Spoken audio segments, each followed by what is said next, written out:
नमस्कार दोस्तों, स्वागत करता हूं आपका एक और नई वीडियो में।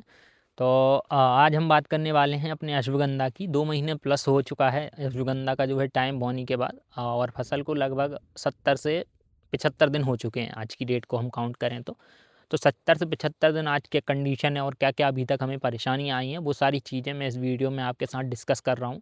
तो पहली हमें परेशानी जो आई थी, इसमें बहुत ज़्यादा सरसों हो गई थी, तो हमें सरसों की निंदाई करानी पड़ी। 2 बार हमने निंदाई कराई है, तो निंदाई में भी 25 से 30 हज़ार रुपये तक का खर्चा हमारा आ चुका है अभी तक।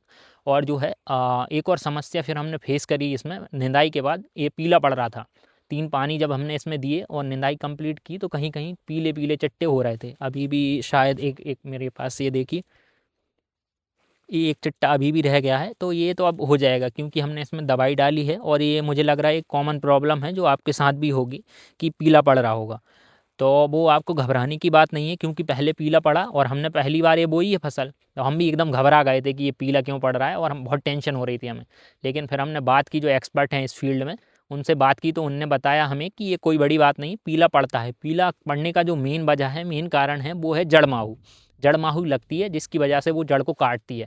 तो जड़ जब आप जो पीला पेड़ है उसको निकाल के देखेंगे, तो उसकी जड़ जो है मतलब जैसे नॉर्मल पौधे की जड़ रहती है फ्लेक्सिबल, वैसी नहीं रहेगी। वो बीच से आपको दिखेगी सड़ी हुई सी, जो जड़ माहू उसको सड़ा देती है, काट देती है मतलब। तो वो चीज़ अगर हो रही है तो आपको घबराना नहीं है, क्योंकि जो डोज़ हमने डाला है वो डोज़ मैं शेयर कर रहा हूँ आपके साथ दवाइयों का। तो अगर ऐसा पीला पड़ रहा है और कोई दिक्कत और भी आ रही है, मतलब पीला पड़ रहा है, बड़ा नहीं हो रहा है, या जो भी है, तो वो सारी चीज़ें आप बिल्कुल परेशान नहीं होना है, क्योंकि वो सारी चीज़ों का जो सॉल्यूशन है मैं इस वीडियो में दवाइयों का आपके साथ शेयर कर रहा हूँ। तो अभी चलिए मैं दवाई दिखा देता हूँ आपको कि कौन-कौन सी दवाइयाँ हमने डाली हैं इसमें।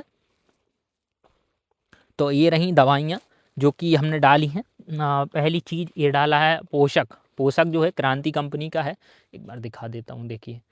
ये क्रांति कंपनी का हमने पोषक इसमें डाला है, जिसके बाद कंडीशन जो है टॉप क्लास पूरी फसल की हो गई है। और जड़ माहू के लिए डाला है हमने ये, एक बार दिखा दीजिए मेरे भाई बगल में आके, नाम अच्छे से दिख जाए, पता चले, मतलब थोड़ा भी मिस हो गया तो दूसरी दवाई डल जाए तो दिक्कत हो जाए। और तीसरी चीज़ ये मतलब एक एडवांस है, इसका ज़रूरत तो नहीं था, लेकिन ये ठीक रहता है, अच्छा हरा हो जाता है और ग्रोथ अच्छा करता है।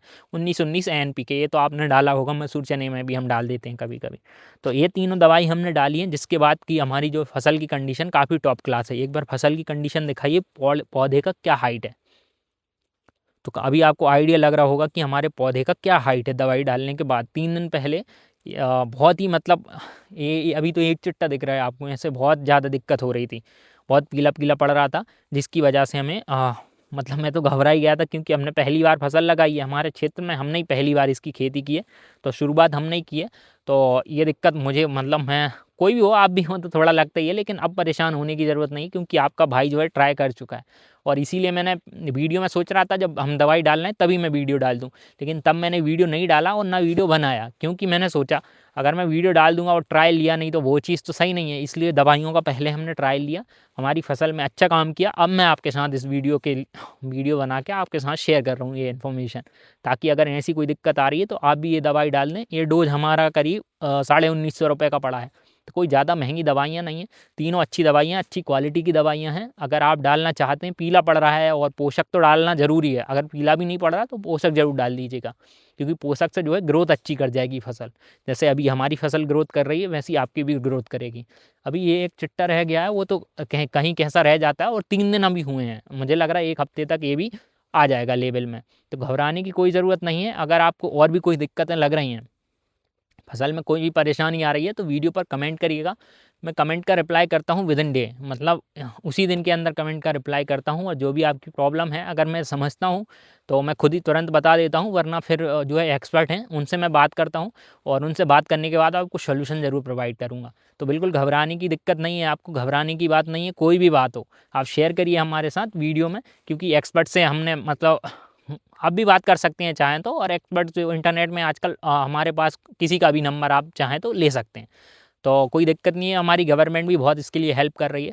तो वीडियो इस चैनल में आती रहेंगी। अगर अश्वगंधा से रिलेटेड आप और कुछ देखना चाहते हैं तो चैनल को सब्सक्राइब करके ज़रूर रखिएगा, क्योंकि इस सीरीज़ में हमने सोचा है बौनी से लेके मंडी में बेचने तक, जैसे नीमच मंडी हमारे यहाँ से करीब 450 किलोमीटर दूर है, तो वहाँ पर ले जाने का क्या कॉस्ट रहता है और एट दी एंड हमें इस फसल में क्या बचता है। ये फसल हमने इसलिए लगाई है क्योंकि हमारा चने, मसूर, गेहूँ, इन तीनों चीज़ों से ज़्यादा हमें प्रॉफिट लेना है इस फसल से। अगर प्रॉफिट दे पाती है तो ठीक है, वरना फिर हमारी वही पारंपरिक खेती सही है। तो वो सारी चीज़ें मैं क्लियर कर दूंगा मतलब इस सीरीज़ में आपको, कि हमें प्रॉफिट एट दी एंड क्या ज़्यादा प्रॉफिट देता है। बगल वाले खेत में हमारे मसूर भी है तो वो भी बताऊंगा, पीछे गेहूँ भी लगा है तो वो सारी चीज़ें भी आपको मैं दिखा दूंगा कि किस किस फसल में कितना ज़्यादा प्रॉफिट रह रहा है। और अगर ये 25,000 रुपये कुंटल बिकता है और इसमें ज़्यादा प्रॉफिट रह रहा है, एवरेज अच्छा रह रहा है, तो क्यों ना हम यही फसल बोएं। तो वो सारी चीज़ें मैं क्लियर करूँगा आपके साथ इस सीरीज़ में। आप चैनल को सब्सक्राइब करके रखिएगा और जो भी बात है तो कमेंट करिएगा और वीडियो को लाइक करें। और आज के लिए धन्यवाद।